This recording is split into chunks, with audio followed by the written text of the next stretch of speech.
Livro O Maravilhoso Nome de Jesus, de E.W. Kenyon. Capítulo 9. O Livro de Atos. Atos 2:38 diz: Arrependei-vos, e cada um de vós seja batizado em nome de Jesus Cristo. Este primeiro uso do nome de Jesus deve ter atingido os judeus com uma força peculiar. 50 dias antes, haviam-no pendurado completamente desnudo sobre uma cruz. Agora, 3.000 deles clamavam: Que faremos, irmãos? Respondeu-lhes Pedro: Arrependei-vos, e cada um de vós seja batizado em nome de Jesus Cristo para a remissão dos vossos pecados. Isto significava uma ruptura com o judaísmo, embora isto ainda não estivesse claro em suas mentes. Ser batizado nesse nome consistia em assumi-lo e levar o estigma desse nome entre seus companheiros judeus. O primeiro milagre no nome. No terceiro capítulo, temos seu primeiro uso público. Pedro e João estavam subindo ao templo para adorar. Eles não haviam ainda se separado da prática do culto no templo. E quando chegaram à porta do templo, chamada Formosa, viram um aleijado que estava deitado ali, sujo e desamparado, com as mãos estendidas, implorando uma esmola. Pedro, fitando-o juntamente com João, disse: Olha para nós. E ele, esperando receber alguma coisa, olhava-os atentamente. Então disse Pedro: Não possuo nem prata nem ouro, mas o que tenho, isso te dou. Posso ver o seu olhar de desapontamento seguido de uma expressão mistificada com seus olhos, voltado para esses dois humildes pescadores. Pedro continuou: Em nome de Jesus Cristo Nazareno, anda. E, imediatamente, um estremecimento passou por seu corpo. Pedro tomou pela mão e o ergueu sobre seus pés, e aqueles tornozelos que tinham sido inválidos desde a infância ficaram cheios de força de um adulto. Pela primeira vez em sua vida, este homem podia saltar, correr e andar. Durante todos os dias de sua infância, ele havia observado outros brincando, enquanto que ele mesmo era incapaz de participar de esportes, mas agora este membro impotente e inútil da sociedade palpitava com saúde e vida. Ele correu para dentro do templo, pulando, saltando e clamando em louvor a Deus. Finalmente voltou e segurou Pedro e João pelas mãos, enquanto a multidão se juntava ao redor deles, e Pedro declarou: Por que olhais tanto para nós, como se por nossa própria virtude ou santidade fizéssemos andar este homem? O Deus de Abraão, de Isaque e de Jacó, o Deus de nossos pais, glorificou a seu Filho Jesus, a quem vós entregastes e perante a face de Pilatos negastes, tendo ele determinado que fosse solto.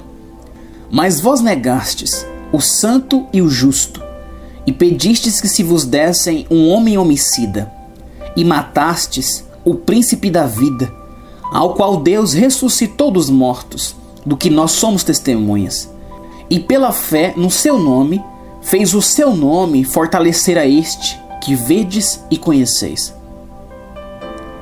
Como a igreja primitiva usava o nome. Esse foi o primeiro milagre pelo nome de Jesus que foi registrado. Note que a Escritura diz: E pela fé no seu nome, fez o seu nome fortalecer a este que vedes e conheceis. E a fé que é por ele, deu a este na presença de todos vós esta perfeita saúde. Atos 3,16. Pela primeira vez, ficamos em contato vital com esse estranho poder investido no nome de Jesus. Esse milagre criou uma comoção. Os discípulos foram presos e colocados na prisão até a manhã seguinte. Por meio dele, o número de discípulos aumentou para cerca de 5.000. No dia seguinte, reuniram-se em Jerusalém as autoridades, os anciãos e os escribas, com o sumo sacerdote Anás, Caifás, João, Alexandre e todos que eram da linhagem do sumo sacerdote. E pondo-os perante eles, os arguíram: com que poder ou em nome de quem fizestes isto? Então Pedro, cheio do Espírito Santo, lhes disse: autoridades do povo e anciãos, visto que hoje somos interrogados a propósito do benefício feito a um homem enfermo e do modo por que foi curado, tomai conhecimento vós todos e todo o povo de Israel, de que, em nome de Jesus Cristo, o Nazareno, a quem vós crucificastes e a quem Deus ressuscitou dentre os mortos, sim, em seu nome é que este está curado perante vós. Este Jesus é pedra rejeitada por vós, os construtores, a qual se tornou a pedra angular. E não há salvação em nenhum outro, porque debaixo do céu não existe nenhum outro nome dado entre os homens, pelo qual importa que sejamos salvos. Atos 4, do 5 ao 12. Consternação no Sinédrio. Eles queriam saber com qual poder ou quais meios usaram ou por meio de qual nome realizaram esse ato poderoso.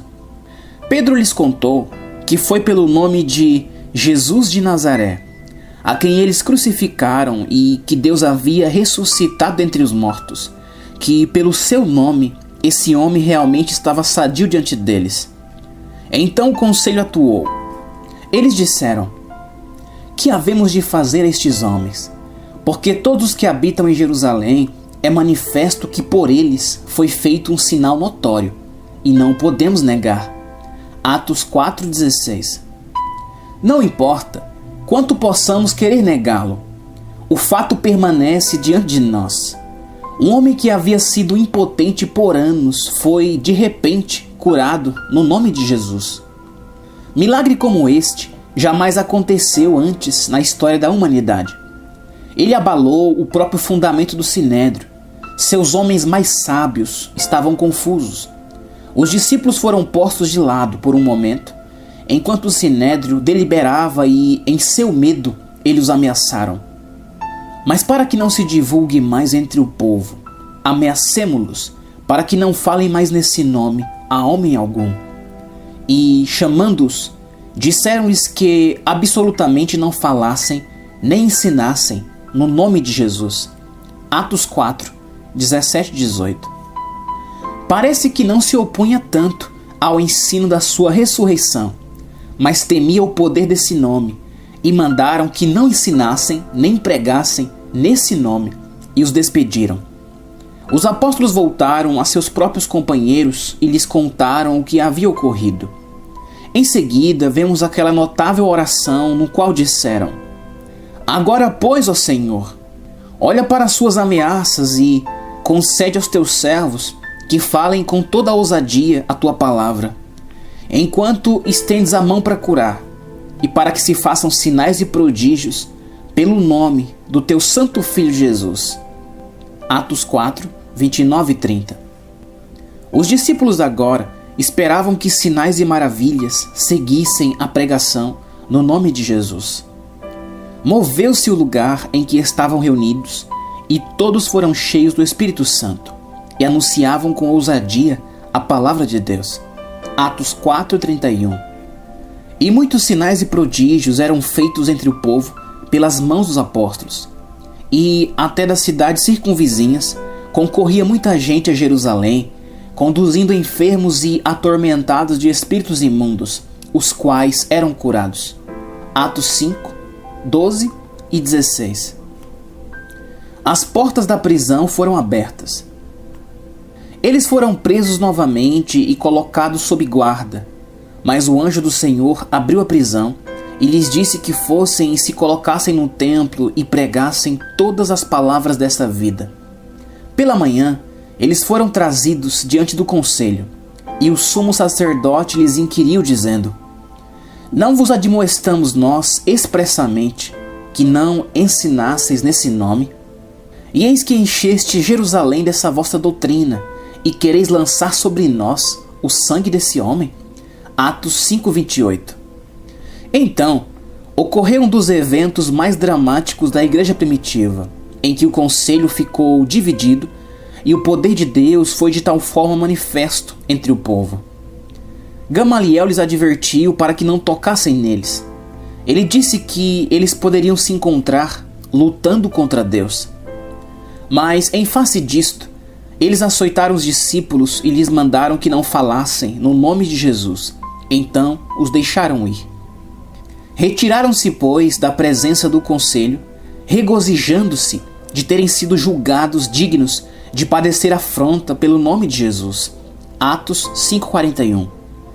Nenhum estudante pode ler esta seção do livro de Atos sem ficar impressionado com o amplo espaço ocupado pelo nome de Jesus na igreja primitiva. Seguindo-se a morte de Estevão e a pregação da palavra por Filipe em Samaria, chegamos a esta declaração significativa. Mas, como crescem em Filipe, que lhes pregava acerca do reino de Deus e do nome de Jesus Cristo, e se batizavam tanto homens como mulheres. Atos 8:12. Ele não somente pregou o reino, mas pregou também o nome de Jesus. Parece que a igreja primitiva devotou tempo para instruir as pessoas quanto ao uso do nome de Jesus. Eles pareciam ter entendido que tinham o que chamaríamos hoje em dia de o direito legal de usar o nome de Jesus. O nome usado para a cura. Eles usavam o nome com relação aos enfermos. Poderia parecer que eles não orassem pelos enfermos de uma forma especial, mas que impusessem suas mãos sobre eles no nome de Jesus, ou, como disseram na Porta Formosa, no nome de Jesus Cristo de Nazaré, levante e ande. Na conversão de Paulo em Atos 9, 15 e 16, quando Deus está mandando Ananias ir batizar Paulo, ele disse assim: vai, porque este é para mim um vaso escolhido para levar o meu nome diante dos gentios e dos reis e dos filhos de Israel. E eu lhe mostrarei quanto deve padecer pelo meu nome. Esse nome de Jesus foi a arma de guerra do ministério de Paulo. Esse nome era, nas mãos de Paulo, o que a vara era nas mãos de Moisés. Se os egípcios pudessem ter roubado essa vara, poderiam ter despojado Moisés de sua arma. Se os gentios e os judeus pudessem impedir a igreja de usar o nome de Jesus, poderiam roubá-la de seu poder sobrenatural. E assim como ocorreu com Sansão quando seu cabelo foi cortado, seus membros poderiam se tornar homens comuns. A igreja moderna, tendo perdido o poder do nome de Jesus, ficou reduzida à posição de Sansão, cujo cabelo foi tosquiado. Em Atos 9, do 27 ao 29, lemos: Então Barnabé, tomando-o consigo, o trouxe aos apóstolos, e lhes contou como no caminho ele vira o Senhor, e este lhe falara, e como em Damasco falara ousadamente no nome de Jesus. E andava com eles em Jerusalém, entrando e saindo, e falava ousadamente no nome de Jesus. Isto significa mais do que simplesmente pregar o Evangelho como entendemos hoje. Novamente, no concílio de Jerusalém, como registrado em Atos 15:14, Tiago disse: Varões e irmãos, ouve-me. Simão relatou como primeiramente Deus visitou os gentios para tomar deles um povo para o seu nome. Um povo reunido em torno do nome. A igreja gentílica é um povo tirado do mundo para servir o nome de Jesus. E somos um povo que se reúne ao redor do nome quando nos reunimos como uma assembleia ou uma igreja. Estamos reunidos em torno do nome de Jesus. Ela é um corpo sobrenatural, revestido com poder sobrenatural, reunido em torno de um nome sobrenatural. Que o Senhor tenha misericórdia de nós. Como caímos de nossa alta posição. Pode-se ir até a igreja ou a assembleia típica e ouvir homens e mulheres suplicando a Deus por fé, lamentando sua fraqueza, confessando sua incapacidade de enfrentar a crise do momento, quando, se apenas conhecessem a verdade, eles se reuniriam ao redor do nome de Jesus, deste nome poderoso, no qual está a onipotência de Deus, o poder do dono desse nome. Mas eles não sabem. Oh, se somente soubessem como ligar o interruptor e receber a luz e a glória e o poder da onipotência que está à sua disposição. Em Atos 16, 16 a 18, temos uma ilustração surpreendente do uso do nome. Aconteceu que, indo nós para o lugar de oração, nos saiu ao encontro uma jovem possessa de espírito adivinhador, a qual, adivinhando, dava grande lucro aos seus senhores. Seguindo a Paulo e a nós, clamava dizendo: Estes homens são servos do Deus Altíssimo, e vos anuncia o caminho da salvação. Isto se repetia por muitos dias. Então Paulo, já indignado, voltando-se, disse ao Espírito: Em nome de Jesus Cristo, eu te mando, retira-te dela. E ele, na mesma hora, saiu. A jovem foi liberta, mas os apóstolos foram presos. Depois ocorreu o milagre poderoso da abertura da prisão em Filipos, quando o carcereiro caiu tremendo aos pés de Paulo e Silas e clamando: O que faremos para sermos salvos? Eles lhe responderam: Creia no Senhor Jesus, e você será salvo. Este mesmo nome que havia libertado a jovem do poder demoníaco à tarde, agora levou esse homem até os privilégios da filiação na família de Deus. O nome de Jesus significava mais para a igreja primitiva do que significa para nós. Ele possuía um lugar em seu ministério que não lhe damos nos dias de hoje. Temos alguma coisa agora que ocupa o seu lugar? Dizem-nos que a educação assumirá o seu lugar, que a igreja não precisa mais do poder sobrenatural de Deus. Eles arrazoam assim. Temos superado o ensino do Espírito Santo, e a sabedoria do homem deve assumir o lugar do poder do nome de Cristo. Esse nome ficou despido de seu poder porque nós, através de nossas faculdades, universidades e de nosso grande desenvolvimento intelectual, temos superado a Deus e podemos realizar milagres mentais para que os milagres físicos de Deus sejam desnecessários. Que vergonha! Tornamo-nos numa igreja apóstata. Estamos nos arrastando no pó, presos à nossa ignorância. Israel, quando levado em cativeiro pelos babilônicos, é um tipo da igreja que está num cativeiro babilônico pelas forças do mundo. Nada senão um Deus sobrenatural nos libertará.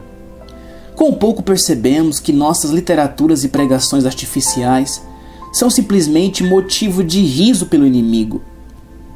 Um milagre poderoso realizado hoje, no nome de Jesus Cristo, vale mais do que 100 sermões modernistas que estão sendo pregados em muitas igrejas.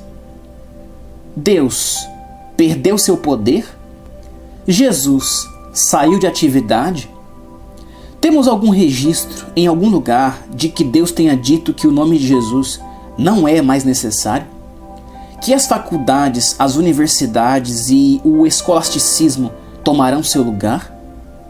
Leiamos outro evento notável em Atos 19, do 11 ao 17. E Deus, pelas mãos de Paulo, fazia maravilhas extraordinárias, de sorte que até os lenços e aventais se levavam do seu corpo aos enfermos, e as enfermidades fugiam deles, e os espíritos malignos saíam. E alguns dos exorcistas judeus ambulantes tentavam invocar o nome do Senhor Jesus sobre os que tinham espíritos malignos, dizendo: Esconjuro-vos por Jesus, a quem Paulo prega. Os que faziam isto eram 7 filhos de Seva, judeu principal dos sacerdotes.